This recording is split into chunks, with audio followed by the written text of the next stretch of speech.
Bonsoir à toutes et à tous, merci d'être venus chez Carib ce soir.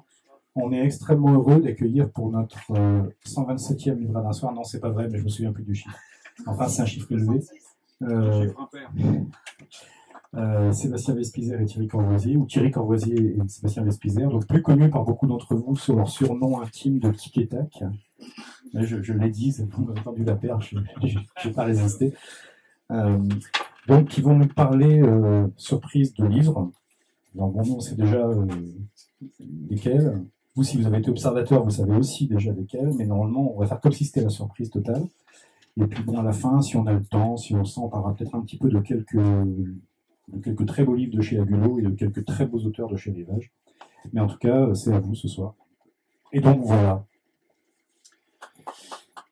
Alors, merci à la librairie Carib de nous accueillir. On va commencer par le début.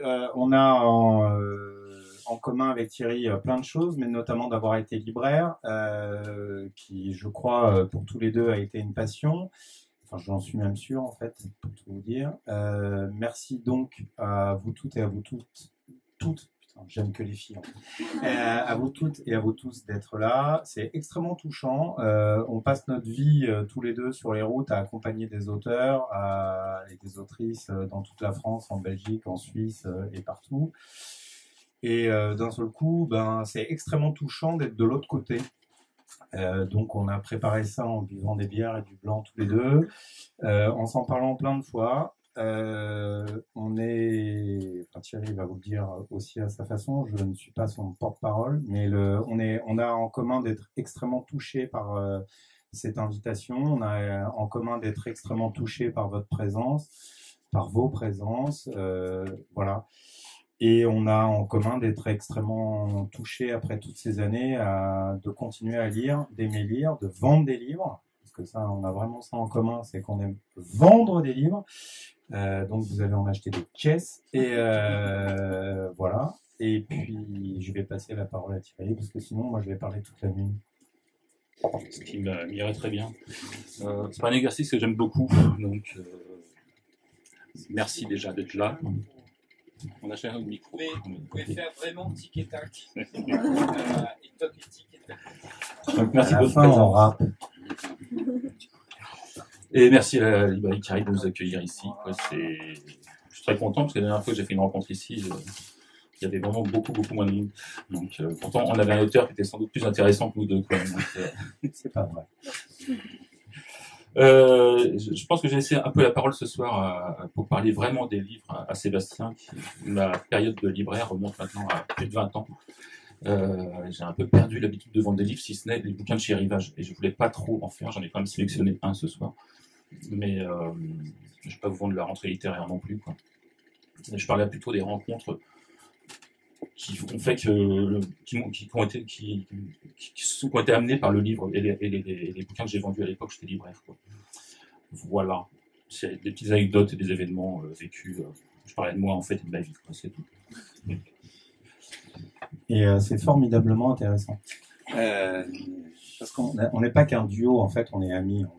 Et extrêmement admiratif de son travail, parce que c'est comme ça qu'on s'est rencontrés. Donc, pour lui foutre un peu la pression, c'est Thierry Corvoisier qui va commencer, et puis après j'enchaînerai. Moi, je reste debout. Un libraire, ça reste debout, je pense, c'est ça, en général. Alors voilà, on avait quelques titres. J'ai pas révisé du tout. On est en pleine période de rentrée littéraire et de rencontres. Ça fait déjà pas mal de week-ends que je passe mon temps ailleurs que chez moi. Donc j'ai pas eu le temps de relire même pas un livre comme ça. C'est vraiment sur mémoire, quoi, que j'ai sélectionné quelques bouquins et en l'occurrence, j'allais commencer par une histoire. C'est un auteur que j'ai adoré, mais au-delà du raisonnable, dans ma période de libraire, c'était Jim Harrison, décédé maintenant il y a pas mal de temps. Et Dalva, je pense que tout le monde a dû lire ce livre, je pense, j'espère, quoi. C'est un magnifique portrait de femme. C'est un bouquin qui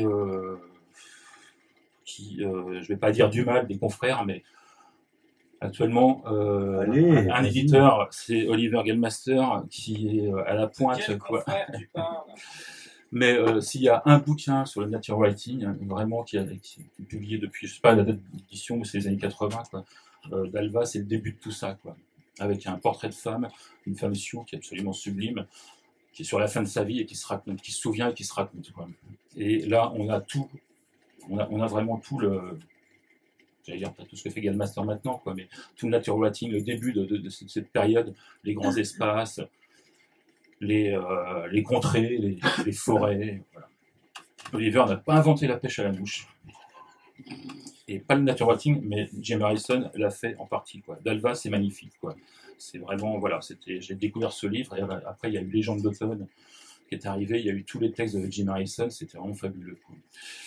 La première rencontre que j'ai faite, je venais de débarquer chez Virgin, c'est Jim Harrison. Donc, publié à l'époque chez Christian Bourgois. Et c'était phénoménal, quoi. Voilà, je touchais un dieu, quoi, comme ce qui est arrivé plusieurs années après, quoi. Je suis pas du tout arrivé, je suis arrivé totalement par hasard dans le métier du livre, dans la librairie, quoi. Je me sentais pas du tout à l'aise.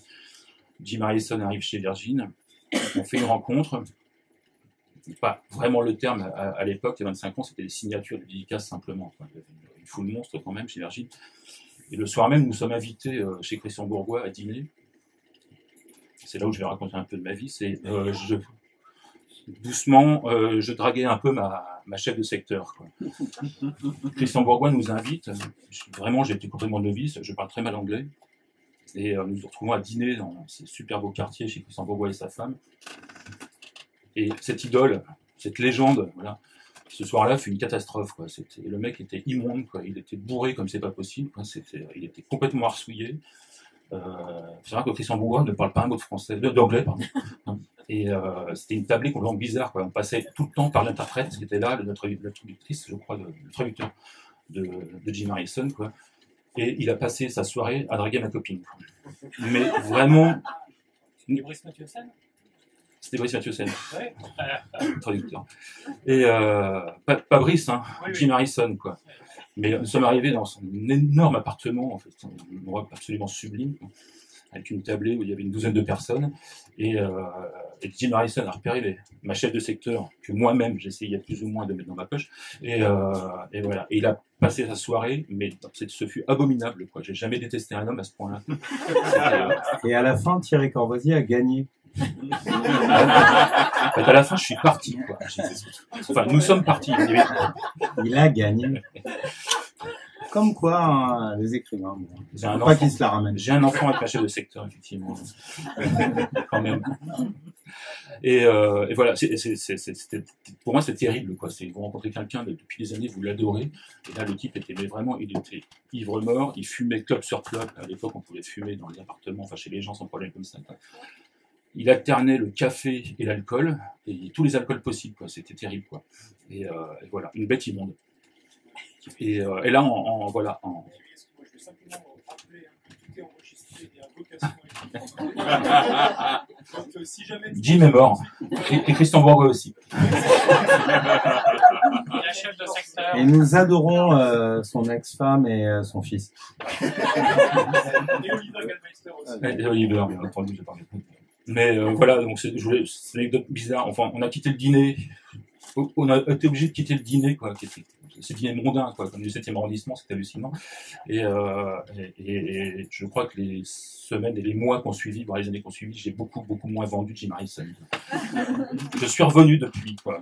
Je l'aime à nouveau, quoi, mais ce fut, voilà, c'est un peu, un peu ce qu'a pu vivre Pivot, je crois, quand il avait reçu Bukowski, quoi. C'était dans la même veine, quoi. Le mec était dans le même état, quoi. Et je comprenais très mal l'anglais, quoi, mais ces mots étaient vraiment pas sympas, quoi. C'était une drague très lourde et sans gêne, voilà. Mais je l'adore quand même, quoi. Et j'adore d'Alva, c'est vraiment un livre magnifique. Je vais pas répéter ce que j'ai dit au début, mais vraiment, c'était un bouquin qui était, enfin, Jim Harrison à l'époque j'étais libraire, c'était des piles, c'était le fond en piles, quoi. Ce que je vois plus beaucoup maintenant quand je fréquente des librairies, quoi. Certains auteurs comme ça qu'on retrouve des fois par un dans les rayons, quoi. Ça me fait un peu mal au ventre.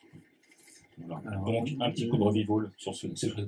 J'aime beaucoup Thierry Corvoisier qui vous explique quand je fréquente des librairies. Alors, faut quand même savoir que Thierry Corvoisier, c'est quand même extrêmement pénible d'être son ami et je fais le même métier que lui. Et aujourd'hui, on a un instrument absolument merveilleux, c'est Facebook. Alors, on a toujours l'impression de redécouvrir la poudre tous les matins. Et donc, on découvre une librairie. Et on voit amis en commun. Et alors, vous pouvez gratter n'importe quelle putain de librairie en France qui fait 27 € de chiffre d'affaires, qui vend 3 livres par an. À un moment, ça surgit, c'est comme un pop-up, quoi. Vraiment, Thierry Corvoisier. Il est tellement bon, il est tellement fort, et en extrêmement peu de temps, c'est extrêmement impressionnant chez lui. Il est toujours là. C'est extrêmement frustrant. Et je veux dire que je suis vraiment très heureux d'être son ami, mais quand même, des fois, je suis dégoûté. Et il m'est arrivé le mois dernier de trouver une librairie avant lui. Et c'est une en 4 ans. Et j'ai ressenti un sentiment de fierté que j'ai gardé à l'intérieur de moi, parce que je ne voulais pas communiquer outre mesure sur ce sujet. Mais c'est vraiment, au-delà de ses qualités humaines, professionnellement, c'est juste ahurissant. Donc j'en profite puisqu'on est enregistré, Monsieur et Madame Actes Sud, n'hésitez pas à vous en rendre compte. Voilà, là, Thierry a évoqué ce que c'est que la rencontre avec un auteur, avec un texte. Un libraire, c'est ça. Et bien évidemment, c'est s'emparer d'un texte. Moi, je vais vous raconter une petite histoire. Il s'avère que j'ai 2 amis qui sont écrivains, 2 vrais amis, qu'en plus, pour un certain nombre d'entre vous, savent que je m'occupe de leurs affaires financières. Mais ce que fait la librairie et ce que fait la littérature, c'est ça. Il y a quelques années, il y a une personne qui est là pour laquelle j'ai relativement peu d'admiration pour les gens du monde de l'édition. Non pas que je sois beaucoup plus intelligent qu'eux, parce que ça se saurait. Mais bon, au bout d'un moment, on comprend les mécanismes et tout ça. J'ai une admiration sans borne pour Christian Bourgois, qui effectivement parlait pas anglais. Et alors, pour rebondir sur ce que disait Thierry, il s'avère que Christian Bourgois a édité un des plus grands livres que j'ai lu, qui est Le Seigneur des Anneaux. Et en fait, il savait pas du tout de quoi ça parlait. Et il s'est retrouvé dans une convention, là, on parle des années 70, l'importance du Seigneur des Anneaux. Et à un moment, il y a une convention avec tous les éditeurs européens du Seigneur des Anneaux. Et à un moment, il y a un intervenant qui parle de Gandalf et qui commence à s'emballer un peu, qui hurle. Donc, la légende dit que Christian Bourgois se réveille et il se lève et il dit mais qui est ce Gandalf? Voilà. Et Christian Bourgois, en revanche, parlait couramment allemand, ce qui était l'apanage de la bourgeoisie de l'époque, parce qu'il était beaucoup plus important de parler allemand que de parler anglais. L'anglais était une langue étrangère vulgaire à l'époque, bien entendu. Et voilà, je pense que un des plus grands catalogues de France, mais vraiment, enfin, c'est immense, et on va en reparler tout à l'heure, c'est le catalogue des éditions Bourgois, c'est absolument phénoménal, voilà. Hugues nous a demandé de choisir 4 livres chacun, mais évidemment, on aurait pu en choisir 50, 100, 200, 10 000. On aurait pu faire les malins et vous sortir des trucs que personne ne connaissait, parce que voilà, c'est comme ça, on serait apparus comme des génies interplanétaires. On a fait le choix tous les deux, sans se concerter. Il s'avère que, vous allez voir, on a un livre en commun, tous les deux. On nous en a demandé 4, on a réussi à en avoir un en commun sur les 4. Ce qui est quand même étonnant. Mais il s'avère qu'il y en a 2 qui ont été publiés initialement chez Bourgois. Bon, il y en a un certain nombre qui ont été publiés chez Rivage. Et ça, c'est les miens. C'est vraiment très impressionnant ce qu'a fait Bourgois. C'est tout comme c'est qui a créé 10-18, enfin bon, vous connaissez tout ça. C'est vraiment bluffant. Après, c'est exactement comme les auteurs. C'est pas un problème que les éditeurs soient pas des gens extrêmement sympas. C'est pas un problème que les auteurs soient des gens extrêmement sympas. Sur l'intégralité des auteurs qu'on publie chez Agulot, bon, en même temps, on n'a pas tout à fait le catalogue des Bourgois puisqu'on a publié 18 livres. On a un authentique connard. Et on n'a pas tout à fait le même point de vue avec mes associés, mais moi je peux pas le saquer. Et ça me pose pas de problème. c'est le texte qui compte. Et quand on est libraire, puisque c'est l'objectif de cette soirée, c'est le texte qui compte. Et on rencontre des gens via le texte. Donc, moi, je vais vous lire juste quelques lignes d'un texte d'un homme. Après, j'irai jusqu'au bout du monde pour lui. Il est casse-couille à l'infini, il est merveilleux, il est tout ce qu'on veut et tout ça. Mais j'irai jusqu'au bout du monde pour lui pour 15 lignes. Et c'est authentique. Ce que je vous raconte est vrai. À un moment de ma vie, j'ai fait de la politique. Je fais pas grand mystère d'avoir fait de la politique, d'avoir des convictions politiques. Et c'est relativement atypique dans notre milieu puisque je suis plutôt vraiment de droite. Et entre autres. Mais donc j'ai fait la campagne présidentielle en 1995. J'ai travaillé pour Jacques Chirac. Donc comme je suis de droite, j'ai travaillé pour Chirac et donc pas pour Balladur puisque je suis de droite. Ces gens-là. Ne me concerne pas, enfin les ultralibéraux et tout ça, ça ne me concerne pas. Moi, ce qui m'intéresse, c'est l'État et la primauté de l'État. Donc, bien évidemment, ni Sarkozy, ni tous ces gens-là, c'est pas des gens de droite, faut bien le comprendre. C'est des gens qui ne pensent qu'à leur gueule, des libéraux.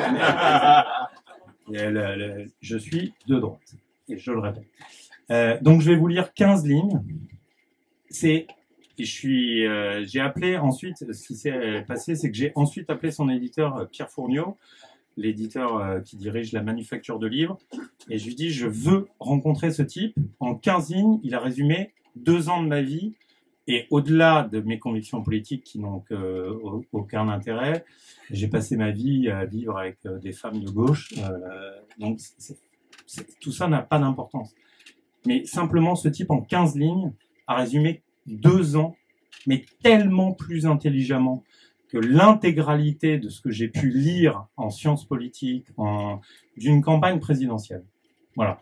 Donc, je pose le micro et je vais vous lire quelques lignes. Bon, je lis pas très bien, c'est pas très bien. Puis en plus, je vois rien, donc je vais lire très près du livre. Alors, par ailleurs, là, ça paraît, je crois, c'est en 2012. Vous êtes éditeur. C'est l'objet livre le plus dingue que j'ai vu de ces 10 dernières années. C'est absolument n'importe quoi. C'est un truc, mais rock'n'roll, punk, machin. On va faire une couverture mauve. Alors, il y a quelques règles en édition, il faut le savoir. Il faut pas mettre de feu sur la page de couve, parce que les gens, en fait, sur les piles, n'osent pas toucher du feu.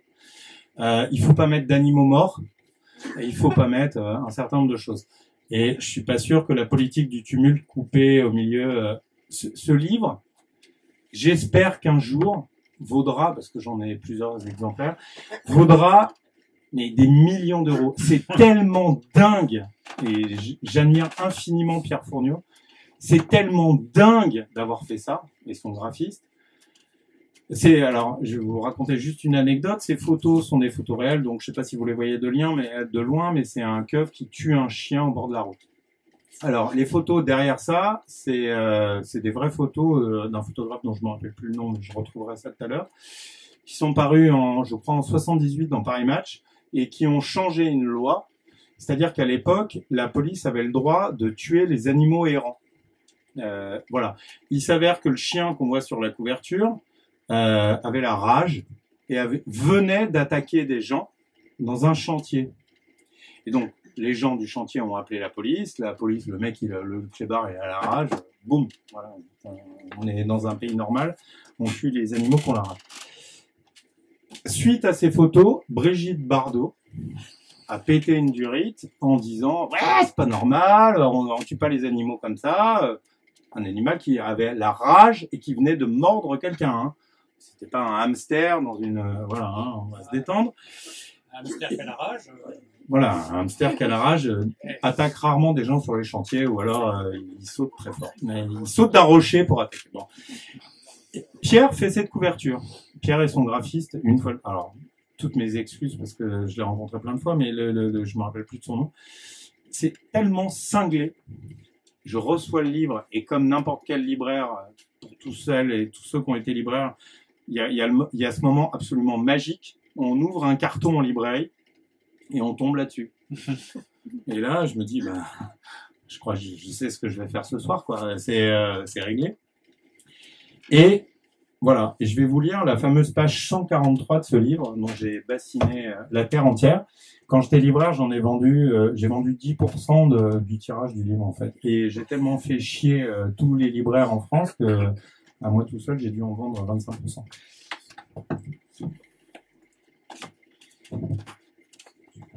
Et il y a sur le grand format, alors je sais pas, là vous avez le poche, je sais pas à quelle page ça se situe, mais c'est la page 143. Le vieux avait un ami, un seul, le grand. Alors le vieux, non, je déconne un peu vite fait, le vieux c'est Focard et le grand c'est Chirac. Le vieux avait un ami, un seul, le grand, le fondateur du parti, celui qui partait très loin et que Louis XV méprisait. Louis XV, c'est évidemment ce connard de Balladur. Méprisait comme Giscard l'avait méprisé avant de se faire tringler. Le vieux et le grand avaient travaillé trop longtemps main dans la main. Ni l'un ni l'autre ne voulait se faire baiser dans le sprint Fidal par une tête de con. Le vieux voulait sa mort, le grand voulait lui faire le cul avec du gravier. Là, je suis tombé exactement au moment de Gravier, amoureux de François Medline. Il s'appelle en fait pas François Medline. Le grand voulait lui faire le cul avec du gravier. Faute d'être invité sur les plateaux télé, il sillonnait la France, des foires à la saucisse ou gueuletons d'anciens combattants, sans oublier les fêtes des labours. Il entretenait ses réseaux, des associations de chefs d'entreprise aux syndicats policiers, et la ville de Paris subventionnait bien au-delà de la Corrèze. Malgré tous ses efforts, il était donné à 30 contre 1 en cas de présence du chouchou des médias au premier tour. Les RG, que le grand sondait indirectement, n'étaient pas toujours de cet avis. Voilà, ces quelques lignes, je suis tombé fou amoureux de ce mec. Il a résumé 2 ans de politique. Pour les gens qui aiment la politique, au-delà des convictions qu'on a chacun, la politique, c'est les rapports de force. C'est ce qu'on voit à la télé, et quand on fout les mains dans le cambouis, c'est la vraie merde, quoi. C'est un monde d'assassins. C'est le monde le plus violent qui soit en France. C'est terrible, en vrai, parce que j'ai failli en faire à titre professionnel et je me suis arrêté parce que c'était pas possible, tellement c'est violent. C'est extraordinaire de faire ça en 10 lignes. C'est hallucinant. C'est de la littérature pure. Et depuis, François Medline, vous lirez, il fait à moitié scandale chez les Blancs en ce moment parce qu'il va publier un titre à la rentrée qui s'appelle Tuer Jupiter. C'est pas très compliqué de comprendre le sujet. Qui est un livre vraiment extrêmement drôle. Vraiment, c'est à mourir de rire. Donc, vous allez découvrir que le vrai dirigeant de la Maison Blanche, c'est Barron Trump. Barron Trump ayant 12 ans, qui est le dernier fils de la branlée Trump. Et il amène une réflexion sur les médias et tout ça, qui est absolument extraordinaire, et sur notre capacité à nous faire manipuler par Twitter, Facebook, Instagram et tout petit quanti. C'est vraiment extrêmement fin, et tout ça, il y a une farce dedans qui est vraiment très drôle. Donc voilà, ce que je veux dire à travers ça, c'est que j'ai découvert un homme avec lequel je suis devenu ami aujourd'hui, mais d'abord par le texte. Et le métier de libraire, c'est ça. C'est vraiment fondamentalement ça. On aime un livre, d'où qu'il vienne, on doit le vendre. On doit dire quelque chose au monde. Quel que soit le canal, on doit... Et dire quelque chose au monde, c'est vendre. On doit le vendre, on doit répandre du texte. Ça, c'est François Medline, je ne vous cache pas que ça va être David Peace tout à l'heure, ou Jim Harrison, François Guéry. Voilà. Donc je vais repasser la parole à Thierry, parce que sinon vous êtes couché à 6h du matin. Excusez-moi. Mon deuxième roman, Gregory MacDonald, Raphaël Dernier Jour, publié chez 10-18. Une nouvelle couve que je découvre parce que voilà, c'est sur mémoire, c'est un livre que j'ai pas lu depuis au moins 10 ans. Je crois que c'est le roman qui m'a fait basculer dans le roman noir. J'étais libraire et je faisais de la littérature générale, donc Jim Harrison dans le fond. Un peu les auteurs américains quand même.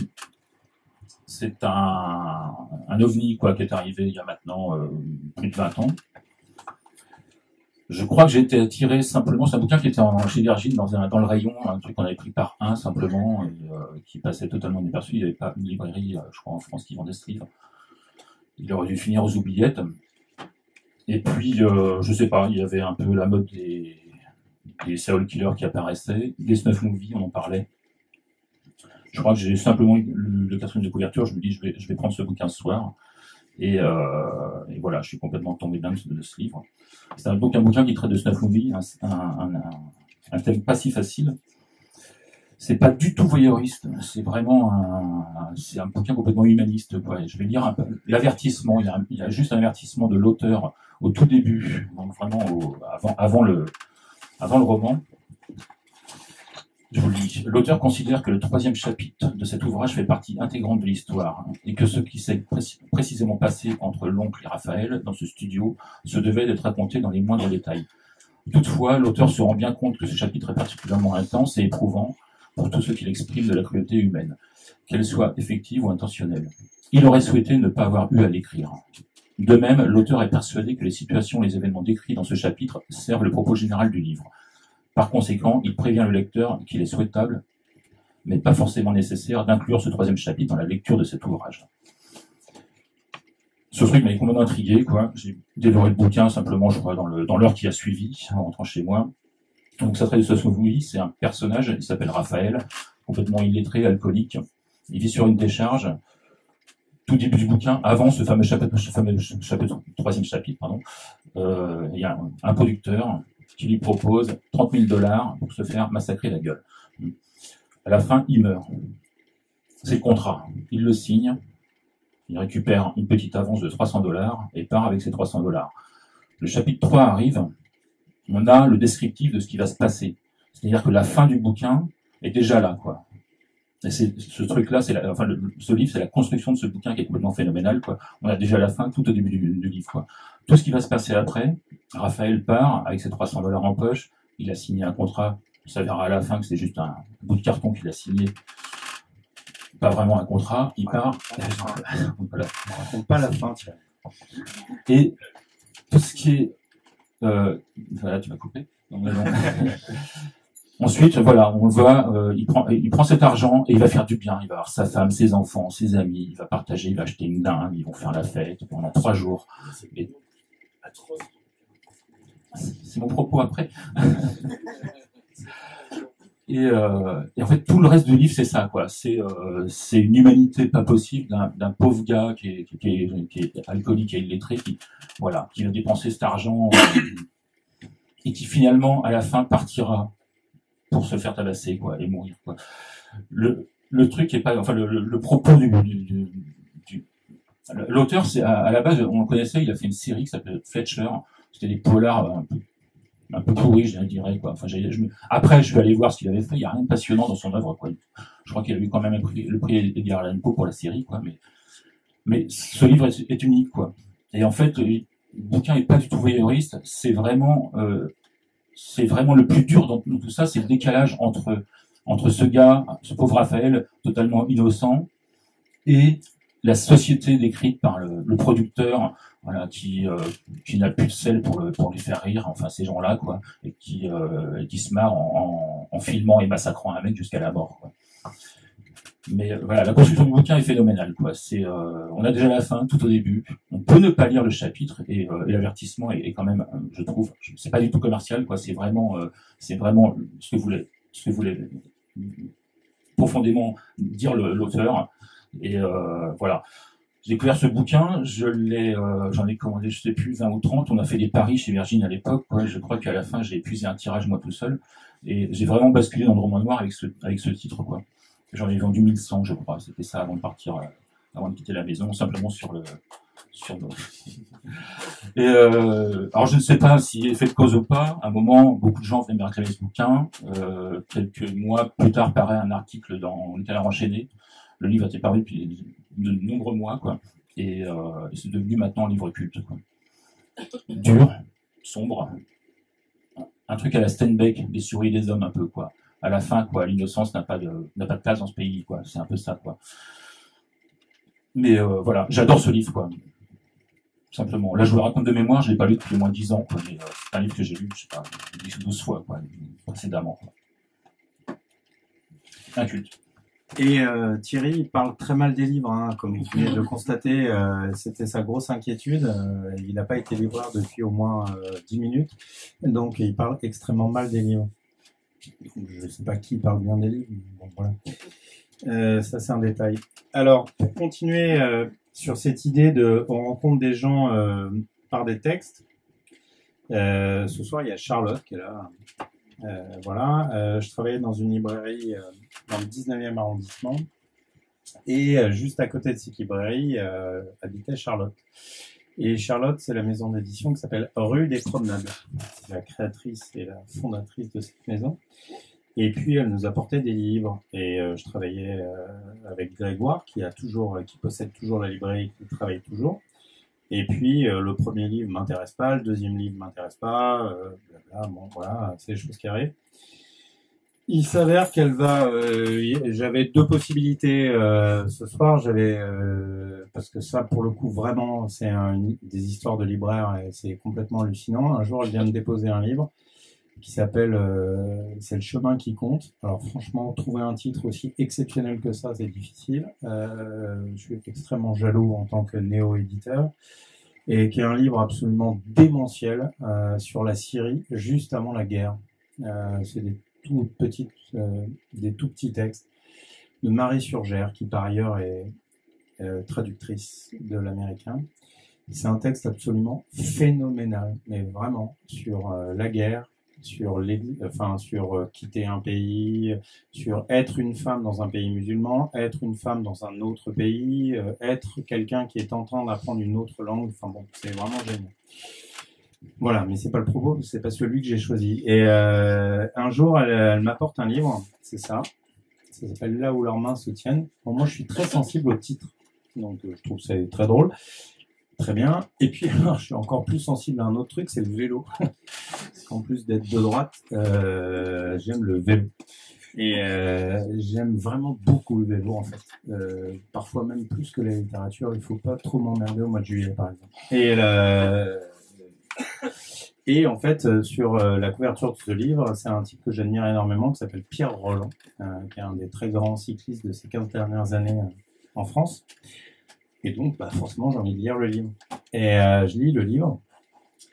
Et il y a un passage sur Paris-Roubaix. C'est l'histoire d'un coureur cycliste qui va gagner le Tour de France, c'est Paris-Roubaix. Et il y a un passage sur Paris-Roubaix, et en lisant le texte, j'avais mal physiquement. J'avais mal au cul, notamment. Et je me suis dit, c'est pas possible, c'est trop génial. Et quelques pages après Paris-Roubaix, le coureur cycliste qui gagne Paris-Roubaix tombe amoureux de sa contrôleuse antidopage. Et il vit un coup de foudre. Et il s'avère que je crois au coup de foudre, et ça c'est une première chose. Et deuxièmement, que j'adore la pop. J'adore tout ce qui est pop, voilà, tout ce qui est un peu couillon et tout ça, et j'adore ça. Et donc, c'est d'ailleurs pour ça que je suis un grand fan de New Order. Et C'est vraiment voilà. à droite. New Order, ils sont vraiment à droite. C'est vrai. Mais j'aime la pop. Mais des fois, j'aime des trucs de gauche et tout. C'est mon côté pervers. Et il écrit un coup de foudre. Et je me suis dit, mais comment c'est possible? C'est de la littérature, vous savez, c'est ma vision de la littérature pop, c'est des bulles de champagne qui remontent le long d'une flûte, et plus elles sont petites, hein, vous connaissez la règle, plus le champagne est bon. Et c'était ça. Et donc, de la même façon, je dis à Charlotte, d'abord, je lui dis merci, parce que c'est toujours un don du ciel d'avoir la chance de prendre du plaisir en lisant. Alors, un vrai grand plaisir. Et je lui dis, écoute, je veux rencontrer Grégory Nicolas. Et depuis, Grégory est devenu un ami. Alors, il aurait dû être là ce soir, mais il a un petit souci. Et c'est fantastique. Vous aimez pas le vélo, ça n'a aucune importance. Enfin, vous l'aimez, c'est la même chose, ça n'a aucune importance. Voilà, c'est de la littérature. Et notamment, il décrit quelque chose qui est absolument phénoménal. Il décrit la course de Paris-Roubaix. Là, je veux bien croire que, à part moi, ça intéresse pas grand monde. Enfin, il le décrit de façon vraiment littéraire, mais il décrit ce que c'est. Paris-Roubaix, il s'avère qu'à la fin, c'est une course. Enfin, le vélo, ça a un côté très particulier. C'est très ancré dans le passé, même si on en parle beaucoup. On parle beaucoup de dopage, d'argent et tout ça, mais en fait, c'est vraiment une culture du passé. Et Paris-Roubaix, quand ils gagnent, à la fin, ils vont prendre une douche. Ce qui est assez logique eu égard au parcours et à l'effort, ça fait 260 km Paris-Roubaix. Et en fait, là où ils prennent des douches, c'est le quart-monde. Ça n'a pas changé depuis 60 ans, en fait. C'est tout pourri, tout ça. Et d'un seul coup, il y a le poids de l'histoire qui tombe. Et ça, il le décrit admirablement sur quelques lignes. Et c'est vraiment fabuleux.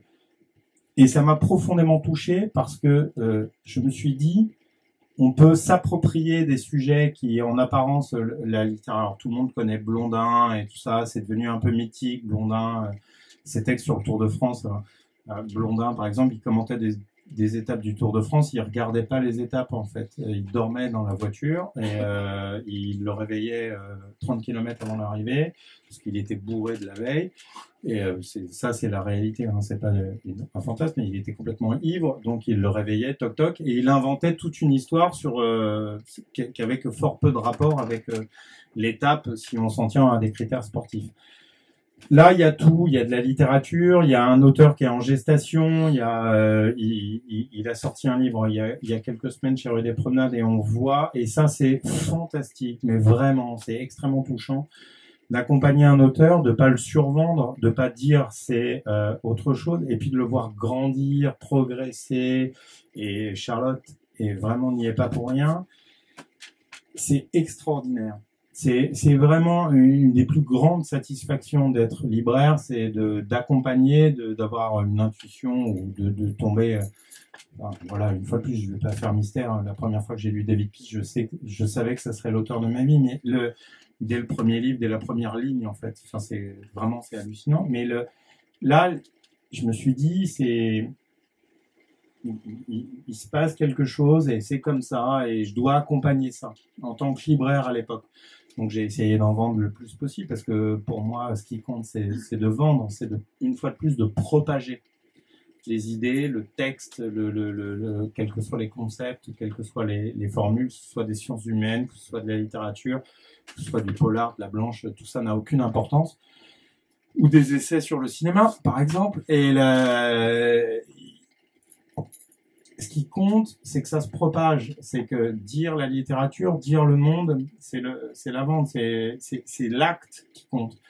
Parce que oui, il y a des tas de gens qui peuvent acheter des tas de trucs, mais en tant que libraire, au moment où je l'étais, on a une responsabilité. Et évidemment, on doit faire vivre un commerce. Et je déteste les libraires qui refusent de faire de l'argent et de faire vivre leur commerce. Ça m'exaspère au dernier degré. Mais ce qui compte, c'est qu'il faut vendre plein de trucs pour être obsédé par des textes. Mais vraiment, fondamentalement, il faut en faire une histoire personnelle, quoi. Et dans le cas de François, et c'est pour ça que j'ai voulu parler de ces deux textes, dans le cas de François et dans le cas de Grégory, ça a été une obsession. Il fallait que ces gens puissent un jour être à leur niveau, s'exprimer, et donc, par conséquent, il fallait qu'ils commencent. Il fallait qu'ils soient lus, qu'ils soient achetés, qu'ils se répandent, quoi. C'est fondamental. Et il s'agit pas de mentir, il s'agit pas de survendre, il s'agit pas de dire qu'on est en train de lire Joyce ou je ne sais qui, mais il s'agit de dire, et il s'agit de trier dans la foultitude de conneries qui sont publiées en France, qu'on publie tous pour des questions de trésorerie, hein, c'est pas un scoop. Chez Agulot, on n'est pas trop chiant là-dessus, vu qu'on en publie 7 par an, mais ça sert à ça. Et très bien, moi je peux le comprendre, il y a des emplois, il y a des tas de trucs, donc tout ça c'est des faux débats. Mais à un moment, on doit s'emparer de textes, on doit dire, on doit imposer au monde des textes et des auteurs, et indépendamment du fait, et il s'avère que les deux sont sympas, tant mieux, mais ça pourrait être des pires connards, c'est pas grave. On doit imposer des textes. Thierry vous parlait de Jim Harrison, qui est pas toujours très sympathique. Eh ben, c'est pas grave. Si c'est un grand auteur, on doit les imposer, on doit imposer les textes. Après, il y a des limites. Je suis pas sûr que, bon, voilà, le cas d'école facile, c'est Céline, mais voilà, qui est un admirable auteur et puis qui en même temps a fait des pamphlets, mais et qui était vraiment une merde humainement. Mais c'est même plus qu'une merde, c'est vraiment un petit pitoyable. Mais voilà, c'est fondamental, vraiment, vraiment, vraiment, vraiment fondamental. Enfin, pardon, c'est un peu chiant ce que je dis. Je crois qu'à la base, le jeu, on avait un parti pour de 5-6 minutes par livre. Je pense que c'était ça. Pardon. La logorithme 7 m'étonnera toujours. Je vais juste introduire le prochain livre de Sébastien, en fait. J'avais oublié de vous dire que le Raphaël Dernier Jour, en fait, le bouquin a été adapté par Johnny Depp. C'est le seul film de Johnny Depp, je pense, en réalisateur, avec le dernier rôle de Marlon Brando, qui jouait le rôle du producteur. Le bouquin est totalement inconnu aux États-Unis, mais ils ont quand même fait un film de ce truc. Assez mauvais le film, je veux dire. Donc, Eureka Street, je ne parle pas du livre parce que simplement, j'ai eu une passion à un moment pour l'Irlande. Je crois que j'ai vécu, quand j'étais ado, l'histoire de Bobby Sand qui s'est laissé mourir dans les prisons de Londres. Et à un moment, j'ai commencé à lire tout ce qui pouvait être produit sur le sujet, sur l'Irlande. Ce conflit m'a complètement, c'est une phobie à un moment, un peu, je crois. Et un jour, je suis tombé sur Eureka Street. Voilà, un livre qui résume vraiment toute l'histoire, un peu, enfin une bonne partie de l'histoire de ce conflit, de cette guerre civile complètement hallucinante. Livre magnifique. Il y a 3-4 grands livres de Robert Malcolm Wilson. C'est pas que Eureka Street, il y a Manfred, il y a je les oublie, mais enfin tout est très bon, quoi. Le garçon a plus ou moins disparu pendant quelques années, devenu chroniqueur à Libé, je crois qu'il y a pas mal de temps. En fait, il est aussi, il est journaliste, il vit en France, il est aussi journaliste pour les quotidiens irlandais. Et voilà, j'ai rencontré le bonhomme donc chez Virgin lors d'une signature. On a le même âge. Et donc il y a 25 ans de ça, nous étions jeunes et beaux. Et voilà, j'ai offert un livre, donc Raphaël Dernier Jour, à cet auteur. Et le soir même, nous étions invités chez son éditeur Christian Bourgois. Deuxième visite chez ce monsieur, la dernière, j'en ai fait que deux. Chez Rivage. On se demande quoi. Là, j'ai découvert, enfin, j'avais un peu découvert dans la signature, quoi, mais je parle, comme je disais tout à l'heure, je parle assez mal l'anglais, quoi. Comme Jim Harrison, Robert Malcolm Wilson boit beaucoup. Donc nous avons beaucoup bu de très bonnes choses. La soirée s'est merveilleusement passée, quoi. Vraiment, ça m'a réconcilié avec la maison Bourgois. Et voilà. Et on a fini la nuit, je crois, à l'aube, je ne sais plus dans quel pub irlandais des Champs-Élysées. J'ai essayé de souvenir, ma carte bleue ne voulait plus me donner d'argent, je crois. Voilà. Une soirée comme ça, simplement, et une nuit, quoi. Ça a été, je parlais anglais et irlandais couramment, quoi. Le garçon s'est installé, je l'ai perdu de vue. L'année dernière, lors d'une présentation à Arles, je suis tombé par hasard sur le bonhomme, 25 ans plus tard, et qui avait souvenir de cette fameuse soirée. On l'a fêté dignement, quoi. On est rentré à l'aube, sacrément éméché encore, je crois. Il vit à Arles depuis 2 ans, il est passé plus ou moins, enfin je sais pas, je contacte le Sud, on essaye de lui faire pondre un livre. Et donc certains textes ont été réédités, Manfred a été réédité sur Échec Sud, je crois chez Babel, et il est probable qu'on ait un prochain texte un jour, un véritable livre, quoi. Le garçon est quand même beaucoup plus sage, je l'ai connu à 25 ans, quoi. Un peu de bouteille, quoi. Et pour parler de livres, monsieur Vespizer. Alors, en fait, Hugues nous a demandé 4 livres à chacun. Donc, moi, j'ai un peu triché, comme vous avez constaté. Et il s'avère que sur les 4 livres, sans se concerter, on a quand même choisi un en commun, qui est Eureka Street. Eureka Street, la 7e fois que je l'ai lu, je me rappelais pas de la fin. Je suis presque incapable de vous... Enfin, je ne connais pas le nom du personnage principal, je l'ai lu 8 fois au total. Tout ce que la littérature peut contenir et de tout ce que j'ai pu lire, j'ai jamais vu un tel condensé. C'est le livre que j'ai le plus offert. C'est la dernière fois que j'ai fait la queue pour aller faire signer un livre par un auteur. C'était il y a très longtemps. Et une fois que je me suis retrouvé devant lui, j'étais comme un con. Et je suis devenu tout rouge et je savais pas quoi lui dire. Il m'a parlé d'un auteur caribéen dont le nom m'échappe ce soir. Et je l'ai acheté pour la, je sais plus, 15e fois, parce que j'ai offert à plein de gens. Mais exclusivement des gens que j'aimais, ou que j'aime. Et c'est la question la plus difficile qu'on pose à un libraire au moment de Noël, c'est j'ai besoin d'un livre drôle. Alors, il s'avère que faire pleurer les gens, on pleure exactement, mais tous pour les mêmes raisons. Hein. Vous foutez un môme qui se fait buter dans un livre, c'est nickel, ça marche, à part dans les bouquins de Tilliès, ça marche pour tout le monde, ça fait pleurer tout le monde, quoi. Bon, là, je suis méchant parce que je rebondis sur le truc de Télérama, c'est tout pourri. Et Tilliès, c'est très très loin d'être le pire, et puis c'est pas si inintéressant que ça, mais c'est pas si bien que ça non plus, hein, faut pas s'emballer. Moi, je connais des gens qui ont eu maille à partir avec ce monsieur, enfin bon. Et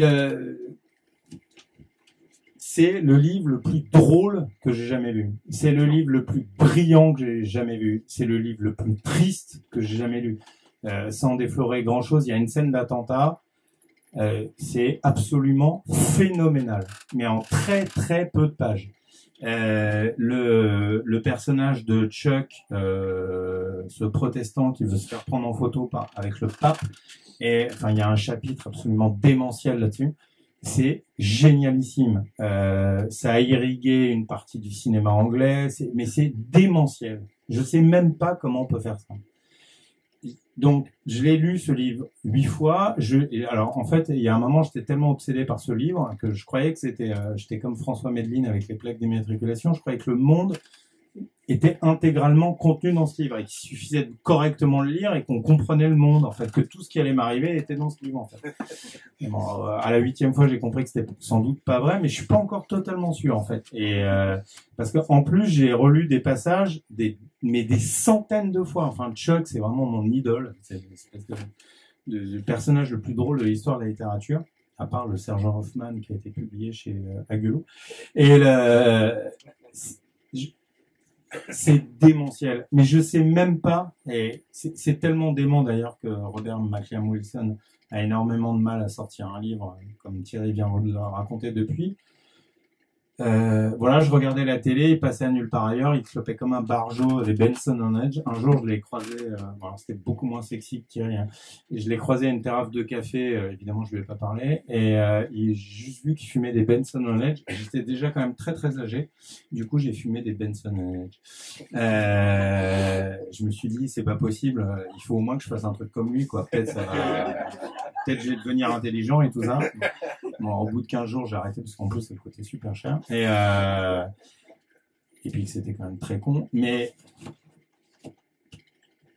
voilà, c'est...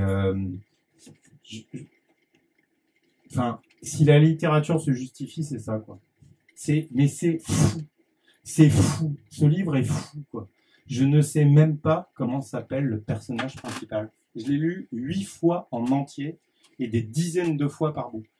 En revanche, je vais vous lire juste un truc, parce que c'est con, hein, mais les incipits, quand ça parle pas de quel temps il fait, le ciel était bleu et il faisait chaud. Et ben voilà, sa phrase, à la con, la première, hein, c'est juste génial. Toutes les histoires sont des histoires d'amour. Et ben démarrez un bouquin, un roman comme ça, et réussissez-le. Et lui, il a pas réussi, et il a voilà, enfin, je sais pas. Là, j'ai un petit peu envie de pleurer. Donc, c'est du génie à l'état pur. Enfin, moi, je le dis rarement, mais je sais plus quoi dire. En fait. Pour une fois, je sais pas quoi dire. Donc, je vais passer la parole à Thierry. Pardon. Mon dernier livre, du polar, alors l'autopromotion, c'est du rivage. À la base, c'était un grand format chez Payot. C'est quand même assez dément ce bouquin, parce qu'il n'y a pas un autre bouquin qui a fait autant de promotion. C'est un auteur, si on veut l'auteur, enfin c'est un entretien des entretiens avec François Guérive, donc éditeur de la collection Rivage Noir, des entretiens avec Philippe Blanchet, directeur de la collection Rivage Rouge, et une collection de Lydia Breda, éditrice chez Payot, donc la même maison de Payot Rivage, quoi. Donc je rajoute un peu dans l'histoire. À la fin, il est passé en poche en collection Rivage Noir, simplement, quoi. c'est le livre qui résume tout un peu dans le roman noir, quoi, pour les passionnés du noir, quoi. Je parlais de la rencontre avec François un peu plus tard. C'est un bouquin qui cite des dizaines et dizaines de références. C'est un bouquin qui pourrait s'appeler De l'argent, parce que je crois qu'à la fin du livre, on s'empresse de rentrer dans une librairie et d'aller acheter quasiment tout ce qui est cité. À la fin du livre, d'ailleurs, il y a en exergue, il y a les 100 romans préférés, plus ou moins, mais enfin 100 romans que François Garif conseille d'avoir lu. Ça traite de tout, c'est pas du tout autobiographique, mais on a le parcours de François Garif, un homme que j'aime énormément. On a son parcours de libraire, on a ce parcours d'éditeur plus ou moins foireux, avec des collections qui ont duré, pour certaines, moins de 30 bouquins. Il y a Red Label, j'en oublie une.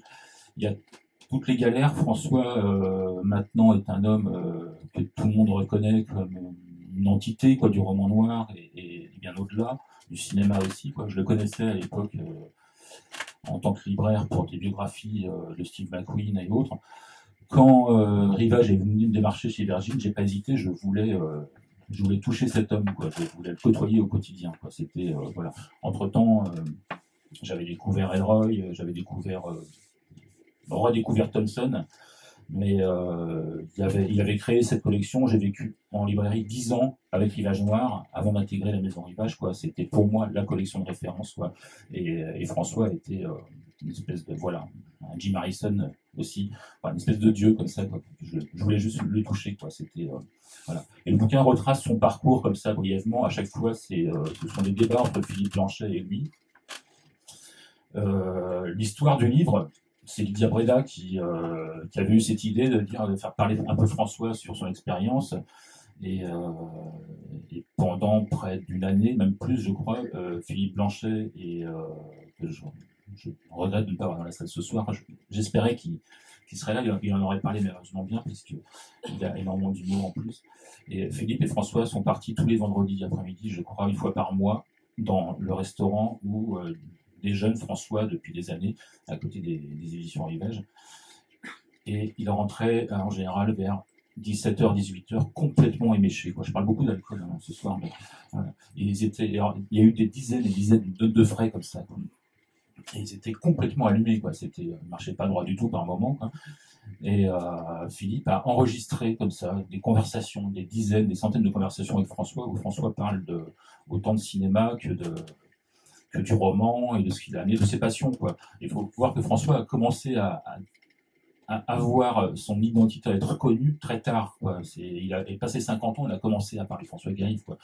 Toutes ces années avant, c'était la galère et il n'avait pas non plus beaucoup d'argent, quoi. Et on a un peu ça, ces histoires-là, on a tout son parcours. Philippe avec toutes ces conversations, je crois qu'il a encore, je ne sais pas, des dizaines de cassettes quelque part.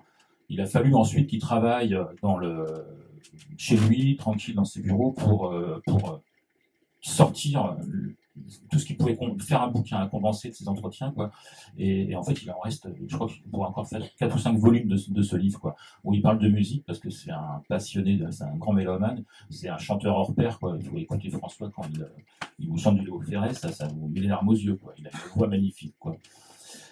Et voilà. Donc il y a eu ce bouquin sur le grand format. Je crois que Philippe Blanchet était inscrit en tout petit, quoi.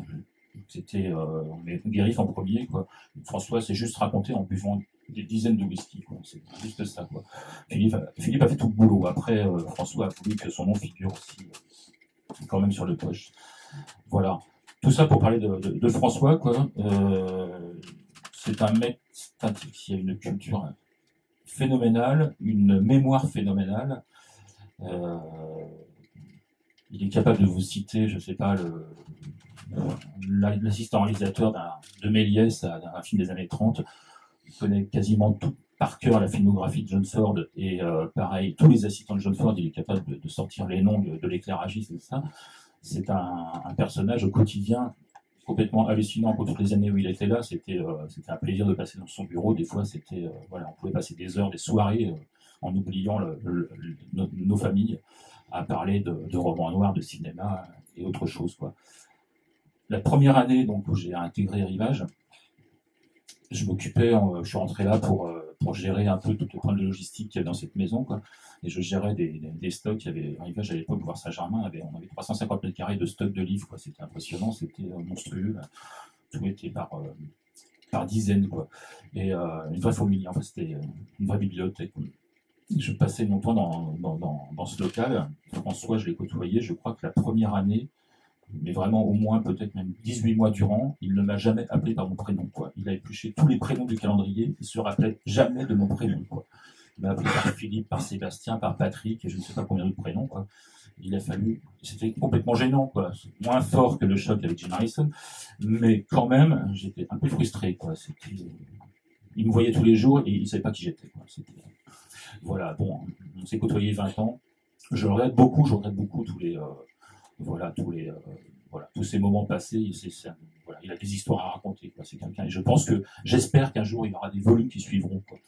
Voilà, si on a envie de se faire une bibliothèque de polar, de romans noirs, on achète du polar, et dedans vous allez vous ruiner parce qu'il cite je ne sais pas combien de bouquins au total, plus sa propre liste. C'est vraiment, c'est un bâton rompu, c'est un bouquin qui se dévore comme un roman noir, comme François sait le faire, c'est les éditer, quoi. C'est un texte fabuleux et indispensable à tous les amateurs de romans noirs. Voilà. Et c'est une évidence. On va enchaîner sur les big pistes peut-être avec...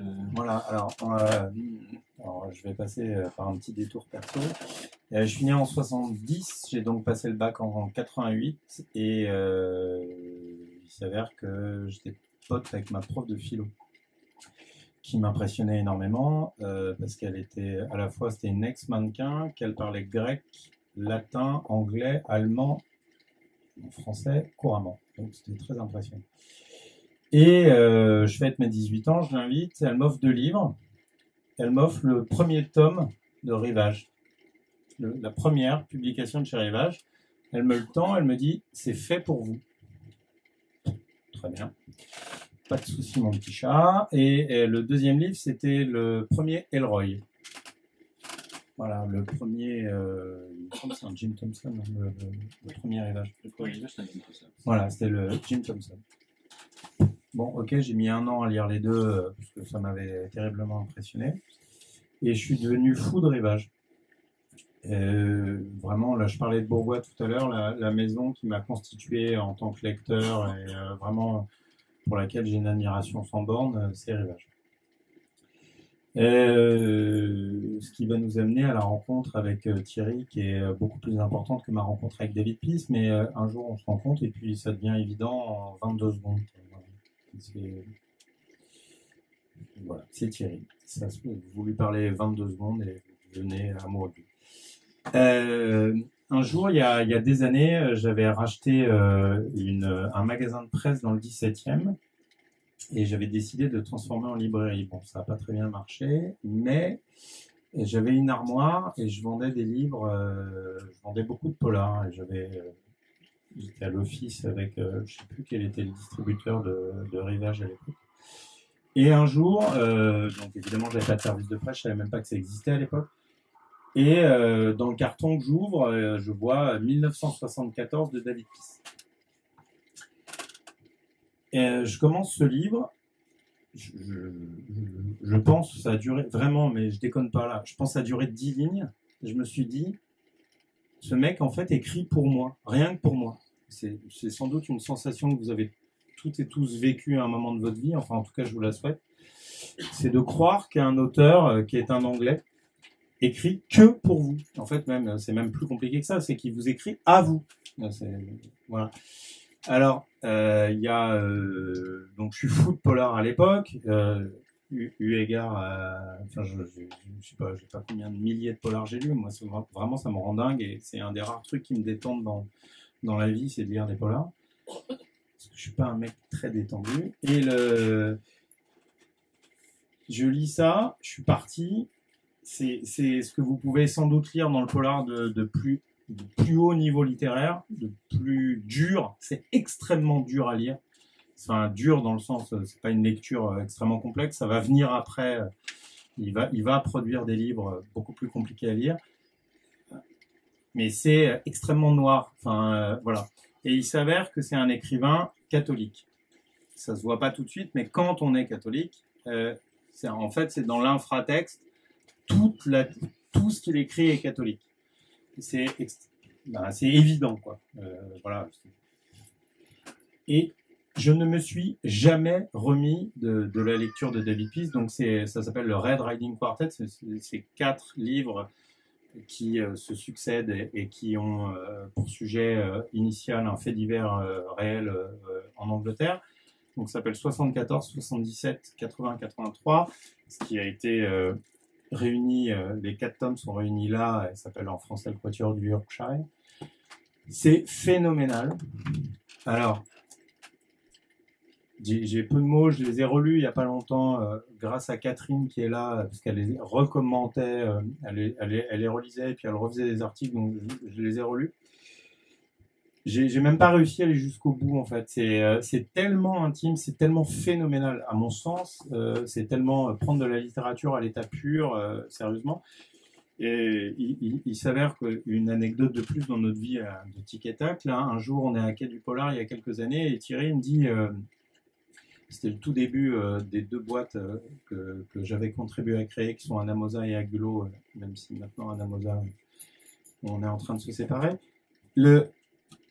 Il me dit, écoute, David Peace, on part en dédicace à Besançon, est-ce que tu veux venir? L'avantage d'être le chef, c'est qu'on peut décider de son emploi du temps. Et donc j'ai déjeuné avec David Peace, on s'est retrouvés dans le même hôtel et tout ça. C'est le seul auteur au monde, j'ai reçu Elroy, voilà, qui était une de mes autres grandes idoles. Quand j'étais libraire, j'ai reçu vraiment des gens qui m'impressionnaient énormément. David Peace, c'est le mec dont je suis incapable de lui parler. C'est ridicule, hein, mais j'ai une telle admiration, ça me bloque. C'est le seul auteur qui me fait ça. Je me fous totalement de recevoir un prix Nobel, le mec qui vend le plus de livres au monde, ça me fait rien. C'est mon job, c'est normal, il n'y a aucun problème. David Peace, je ne sais pas quoi lui dire. C'est une tétanise de trouille. Et voilà. Et surtout, il y a un truc vraiment, j'en ai déjà un peu parlé tout à l'heure, qui m'obsède dans la littérature, c'est la politique en fait. Et il n'y a pas besoin qu'elle soit de droite, rassurez-vous. Et j'ai un peu triché, donc déjà j'ai réuni 4 livres dans un seul, mais l'autre triche, c'est que j'ai demandé à Hugues de parler de ça. C'est la Coupe du Monde de football en ce moment. Je pense qu'un des plus grands romans que j'ai lu ces 10 dernières années, c'est Rouge ou Mort. Alors en apparence, ça parle de football puisque ça parle de l'entraîneur qui s'appelle Brian McClough, qui était l'entraîneur de Liverpool. En fait, ça ne parle évidemment que de politique. C'est un livre extrêmement dur à lire, ça je reconnais, c'est vraiment compliqué, c'est de la littérature à l'état pur. Là pour le coup, il se fout pas de la gueule. Un véritable écrivain, il simplifie pas la tâche de son lecteur. On la simplifie pas, il respecte son lecteur. C'est l'inverse de toutes les conneries qu'on nous balance.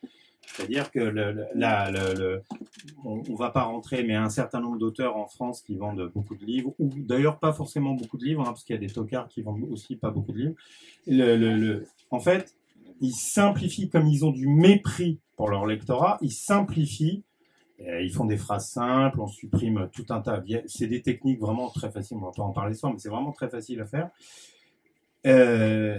David Peace, il fait l'inverse. Comme il a du respect pour son lecteur, il lui dit quelque chose. Donc les 100 premières pages sont incompréhensibles. Jusqu'à la 100e page, et en fait on comprend que son vrai sujet, je ne suis pas en train d'employer ce mot à la mode qui est spoilé, mais c'est la disparition de la classe ouvrière en Angleterre. Vu à travers cet entraîneur mythique pour l'Angleterre et le monde de Liverpool. C'est phénoménal. Enfin, il y a pas à tortiller, il n'y a pas besoin d'aimer le foot, il y a juste besoin d'aimer la littérature, quoi.